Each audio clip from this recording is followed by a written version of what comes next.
Well, welcome back, YouTube. This is the Bullock family here once again. And today we are inviting you to another episode of Baking with the Bullocks. So you're probably asking, what are we making today? We are making Melanin Brownies. Yes, you heard it correct. Melanin Brownies. If you're wondering what that is, stay tuned. Okay, so now off camera, I generously aligned our baking pan, and that's to prevent sticking and all of that. So this is Pam non-stick cooking spray. Okay, so now we are going to empty the fudge brownie mix. And that's exactly what it looks like. So in love with fudge. And I have my lovely husband actually doing that portion of the baking.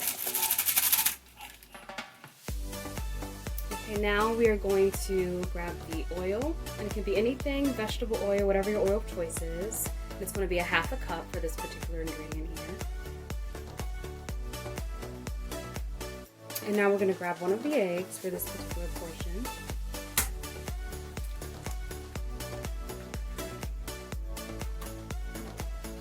And the second egg.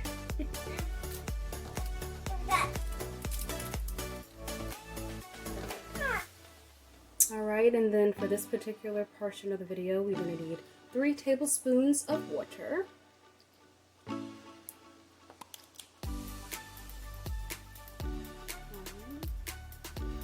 2, and 3. Okay, and then we are going to add our cocoa, and it is in fact unsweetened. It's very imperative. And actually, what portion are we doing for that one? 1/4 cup. 1/4 cup. Yes. Okay, so now we are going to use the second box of brownie mix.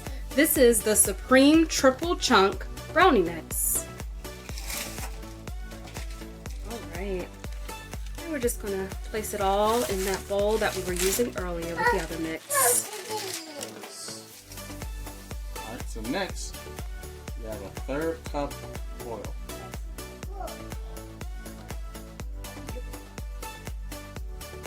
Alright, and next we do a 1/4 cup water. Perfection. Lastly, Okay, so now we are going to open and crack our egg. So it's just 1 for this particular box. Remember, we did put 2 in there with the other box, so it's 3 in total.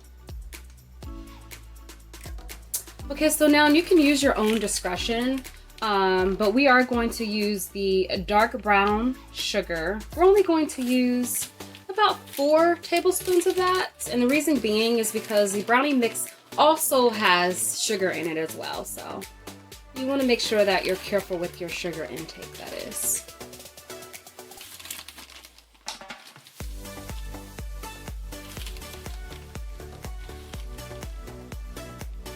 Lovely. Okay, so now my favorite part, the mixing.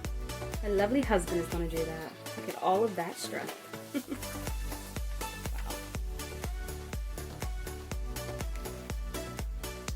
All right.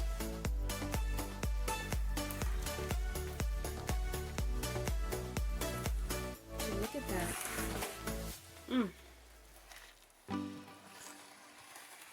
All of that richness there.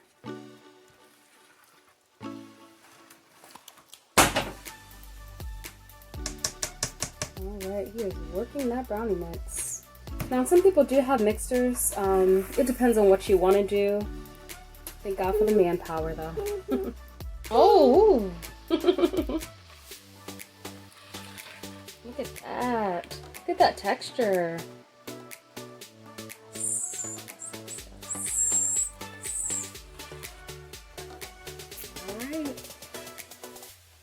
There we are. You made it look so easy, didn't you guys? Look at that. All that richness. Can you understand why we're calling it melanin now? Healthy. Thank you, babe. Okay, so now we are going to empty all of our lovely ingredients into the baking pan. Oh yes. Look at this. Oh my goodness. Look at all that melanin. Yes.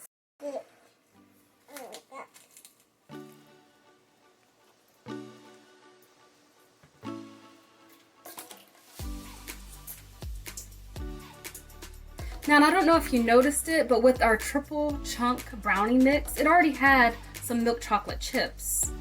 But there's nothing wrong with adding just a little bit more. Here we are. Yes. Look at that. Just lovely. So we added a little bit of the milk chocolate chips off camera, a little bit more, just to add to that richness of our melanin brownies. Alright, so our oven has already been preheated to 350. Now you want to keep it in there for about, I would say, 38 to 45 minutes based on your temperature settings of your oven. Alright, so now it's in the oven. Time for baking. Okay, so now it is officially out of the oven. And would you look at that? You want to have it a little bit crispy along the edges, as you can see, but it should have a nice smooth finish. Now you do want to make sure that it cools properly. That way you don't have to worry about it breaking on you when you try it for the first time. And I want to mention that this particular pan is a 13 by 9, but you're welcome to use whatever size works best for you and your family. Okay, so the brownies have been cooled completely and cut from the pan. Would you look at that? Look at that. Those melanin brownies. So this is what the setup is looking like. We are going to have vanilla ice cream on the side. It just wouldn't be the same without it. So we will see you all very, very, very soon. Oh my goodness. All right, and we are here. First impressions, right? Yep. Get you your plate for yourself. All right, you want to grab first? Ladies first, but yeah, go ahead. You sure? Go. Yeah. Oh my. Oh my goodness. Would you look at that? Look at that texture, guys. I don't know if you can see it. No, they smell good. This is our melanin brownies. Ready?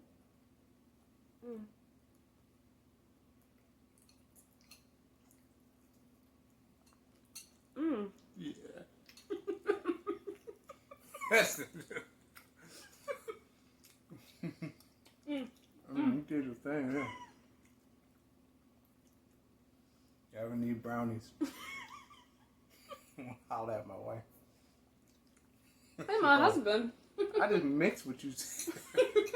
You made it. Oh, Jesus! Oh, but you took it? By the way, before this video, she been geeking off of this plate of brownies. She didn't want to leave it alone. It ain't funny. You want some milk, babe? Thank you. Oh my gosh, it's lovely. And like in the setup, I do have the ice cream. Yeah. So I'm gonna pull that out, actually. Okay, Boobie, I understand it's really good, but you can't have that much. Let mommy give you some ice cream. Okay. All right. Would you like to scoop spade? Treating me. Right on top. Look at that, y'all. Right on top. Ava. Want another scoop? No, I'm good with that. Okay. All right. Here, Boogie. Let's use your baby spoon. So, hubby loves it. I love it. And as you can see, the princess loves it. Mm-hmm. Here you go, Boogie. So we good. There you go, Mama. All right. All right, so we're just pretty much eating here, giving you our first time experience of what we are experiencing, and it is lovely. And we're not just saying that. Honestly, you should try the recipe. It's actually something that my husband and I came up with. It's like our favorite types of chocolate. Like, I love cocoa. He loves his triple chocolates. I love my fudge. So it's just a mixture of that. And of course, we implemented the dark brown sugar there. And that's why we came up with the whole name or the whole concept of Melanin Brownies. So I hope you love the recipe. Melanin. All right. But on a serious note, though, we are going to discuss colorism. With the way that we're living in the world and the climate that we're living in right now, people are going through so many different things, and my heart really goes out to everyone who's going through this. You know, Black people, Native American people, people who are from India, just like a whole multitude of people are just dealing with a lot of like racism, colorism, and we're just going to discuss exactly what we're talking about now. If you're not in tune with what we're talking about. Right. So, I know personally myself, I've dealt with colorism most of my whole life. As you all can tell, I'm a chocolate man, milk chocolate. Mm-hmm. So, you know, I've been called I've been called ugly. I've been called a lot of different things. And I was told that it was because I wasn't necessarily a certain pigmentation. So I guess lighter, because I guess, you know, in culture and society, lighter is pretty and dark is ugly. Yeah, unfortunately. I mean, and like my wife said, that goes from Asia to India. That's just the way it is in certain cultures and societies. Lighter tone people are considered pretty and darker is ugly. And firsthand experience it within the home I grew up in, within school. A lot of people have this interaction first in school. For me, it was right in elementary. It happens on the job. I'm in the military. It happens in the military. You know, it's something that people don't talk about. Is colorism, and it's just as bad as racism, honestly. Mm-hmm. Because it's one thing to expect it from someone with a different race, but to get it within your own race is kind of like, what? Get discriminated against in your own race. I'm like, so how can you win? How can you find friends? How can you, show yourself friendly when there's always that stigma? And then that also causes for people to do bleaching, which is actually there's a movie we saw. Well, yes, it's on Prime Video. It's like sort of like a documentary of people, mostly women, who discuss like the different injustices that they face based on the tone or complexion of their skin. Opportunities. Yeah. All of that stuff. Absolutely. And it's called Dark Girls. Mm-hmm. The other one is Skin. Skinned is a movie. And that goes with, it's a dark-skinned woman with her, she goes through life and she's always been called ugly. She was spat at. Right in the trailer, if you look at it, she's spat at by lighter skin tone women. And it's just a powerful movie, honestly. And she ends up getting skin cancer because she used bleaching products for many, many years. And that specific product can expose you to skin cancer. And she ended up, I think she died. I don't know. You got to watch the movie. But we watched it a while ago. Definitely. But it's a powerful movie nonetheless. So. Well, yeah. I guess I'll talk about my experiences. I would say, for me, I would say that it hasn't been to the extent that my husband is discussing. Like, for example, I don't know, I don't really consider myself as one tone or one other tone, but I actually noticed it mostly when I went to school. People would ask, like, are you biracial? Are you this, that, and the third? Now, mind you, my family does have different races in them, like a lot of people that are African American. But it wasn't until that I was in school where people would, I don't know, you deal with jealousy because they see your hair's thick, it's pretty, whatever. They see that your tone may be lighter or whatever, so they tend to want to pick on you and bully you and all that. So, yes, I actually dealt with it, like my husband said, like within school. Now, with home, I never dealt with that at all. My parents never made me feel I don't know, like I was an outcast or a black sheep or anything like that. So I can't relate to that perspective of it. I know my mother, she told me stories of like how she dealt with, being, called out her name, how she was bullied. Also, my grandmother, she was bullied. Now, mind you, they're actually lighter skin toned. They also have Native American, but they also have white in them as well. So we all do identify that we are black, though. But at the end of the day, the thing that truly matters about this is the fact that you really should not treat someone based on their complexion or their tone. That's not the content of their character whatsoever. So people should just be treated with the utmost respect, regardless if they're darker, if they're lighter. Like, for example, my husband, I absolutely love his tone. Like, I was just like, I'm so excited. Like, oh my gosh, when we make babies, they're gonna probably come out like him. Like, and even if they came out like me or lighter, I would embrace them too. But it was just exciting to know that I was gonna, have this beautiful baby here. So, right.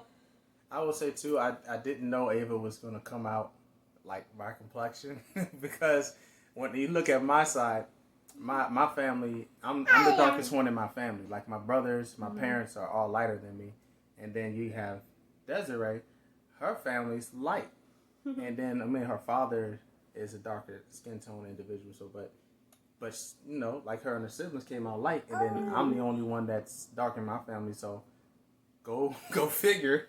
She comes out a milk chocolate baby. So, yeah, and it's a blessing too. Who God puts in your space and who He has for you. Because if it wasn't for Desiree, I honestly probably wouldn't be embracing my complexion because of my experiences throughout my life. So. I have Desiree to thank for that because I'm telling you, before Desiree, I really didn't have a whole lot of pride in being Chocolate Man because of all the stuff that I've been through. The stigmas and just being treated differently. Being grown up in when I got to middle school, high school, we were in predominantly white neighborhoods. So on the bus, I was always the black guy. So So going through that and dealing with it, that it just all added to it, and I'm just glad. I'm proud of who I am. That's right. And it took me getting to Desiree to understand that. So, but really and truly, I don't care what race you are. I don't care what color, pigmentation. I treat people as people. I Absolutely. don't see color. The human race, right? Right. That's what we are. That is the race. And if you can't get past that and you look in the outside, then you're not looking through God's eyes. God looks on the inside. That's right. And that's what you should look through. Absolutely. Period. I think the thing is, like, what's going on in the world today, you're dealing with a lot of self-hatred. A lot of people are not being honest of why they're treating people the way that they're treating them. But the way I look at it, for you to have some type of jealousy or to dislike someone based on the way that they look, you might want to take a look in the mirror because that should not affect you whatsoever because they're looking this way or that way. Like, none of it really makes sense to me. Like, you should love yourself and you should love others, and you shouldn't talk down on someone or treat them or make them feel like they're beneath you.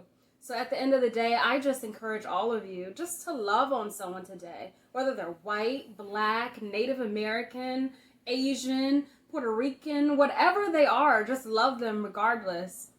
And don't make them feel like they're outcasts because of their skin color.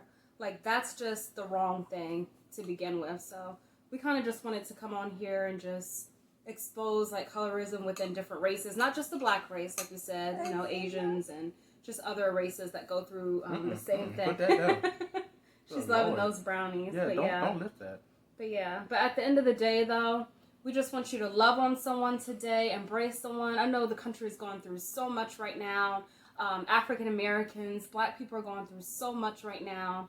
And a lot of the stuff, we don't even talk about it. So we just need to be there for our brothers and sisters and just love on each other and just love the way that God loves just because you just love. So that's what we really need to do. And take out that colorism. Like, being dark is beautiful. Being light is beautiful. It doesn't matter what you are, who you are. God loves you. God loves you. And I do want to speak on white people too. I was in boot camp years ago, and there was a gentleman that was a redhead. He had very, very bright white skin, and he had red hair. And he said that throughout his life, he was treated differently from his Caucasians because of his red hair and his bright skin. Like, he wasn't considered an authentic white person or embraced by the white culture. And it really and truly, we should all be embracing each other. I was that kid in elementary, middle school, high school, even when I got to college, for whatever long I was there. I always went to multicultural. I went to any table. I didn't care if it was all black or Asian or white. You was going to hear from me. I was going to show myself friendly and show you who I am. I want you to see me, but see me. You understand what I'm saying? See the inside. And understand that you looking on the outside, you can rob yourself of a really beautiful relationship. That's right. Or friendship. So you have to be careful with that. My best friend is white. That's my brother, and I trust him to the end of the earth. That is my brother. Peter C. Shout out. He's a sweet young man. But yeah, at the end of the day, guys, just love on someone today, and don't make them feel the way. And also, too, if your baby comes out darker or if they come out lighter, please, please, please love them. Love them just the same. Love them just the same, because it really should not matter. I think a lot of this whole colorism thing actually derived from slavery, to be honest with you. They had like this test called the brown paper bag or whatever. So if you didn't match that color, if you were darker, then you didn't really pass the test. So at the end of the day, let's put aside all those practices and let's focus on what truly matters. And that's the person's personality and who they are and how beautiful they are. So just love on them and make sure that you tell your children how beautiful they are, regardless of what complexion they come out. And that was tough for me too, because when Ava came out, she was particularly like around my skin tone, and honestly, I felt like, oh my God, she's gonna have to go through some of the things I went through. Yep. Oh, Ava! All right, y'all excuse that. Ava's getting a little excited. We talking about her. No. But no, she's doing it again. I'll tell you, she's showing off. She is. But I was like, oh my God, she's gonna have to deal with some of the things I dealt through, and it's just our position, our charge, to teach her the strength and being who she is, and appreciate and love on herself. And I have my beautiful wife to assist me with that, and I'm gonna do it too. This is all new for me because, like I said before, Desiree, I didn't have a whole lot of pride in my skin tone. I was wishing I was lighter, because maybe I wouldn't have went through some of the hatred. Maybe I'd have got more love. But really and truly, I don't regret being who I am. This is what God made me. And whoever can accept it, hey, that's their problem. That's their problem. That's their problem. So well, I see it's a little touchy subject. So but. Colorism. You think it is for a lot of people? I think it is. That's why we don't talk about it. We're not comfortable. But it's something that you should talk about, though. And you should be able to have the conversations with your family and just people on the outside or whatever. And a lot of people don't talk about it, but that's actually talking to someone else is actually a sense of therapy. And it's like a coping mechanism, especially if you're going through certain things. So don't keep it all bottled up inside. You got to release it somehow. And you should have family there that will be there to listen to you, not judge you, but will be there to actually care about whatever it is that you're talking about. Right. So, but yeah, thank you. Yeah. But we hope we shed some light on some of the different issues that people may be facing, and yes. And the brownies were great though. So y'all need to make these. Try these Melanin Brownies. Yes. And make sure it's real chunky. Yeah. Alright, cool. Alright, so make sure that you subscribe to our channel. Tell your friends, your family, whomever about us. And we just really want to bring you beautiful content, and we hope that we're blessing you on this journey with us. Also, too, make sure that you like and comment as well. And we will see you all in the next video. Alright. Love you all. Yes. Guy. Do you want to say bye-bye? Guy. Okay, that's good. That's better. All right. Bye, guys. Have a good one. We'll see you soon.